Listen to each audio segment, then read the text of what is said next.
দাঁড়ছো কেন বাবু? গিফট এনেছি তো, তুমি বসো।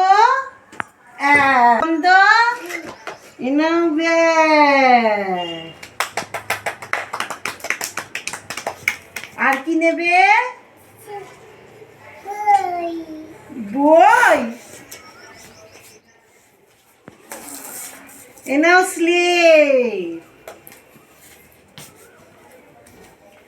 এনাও, বই এনাও, খাতা এনাও, পেন্সিল বক্স, স্লেটে লিখবে, পেন্সিল খাতায় লিখবে।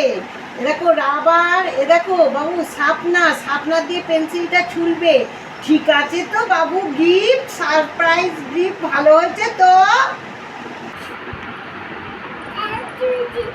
থ্যাংক ইউ দিদি। আচ্ছা ঠিক আছে, পড়বে তো এবারে পড়বে তো?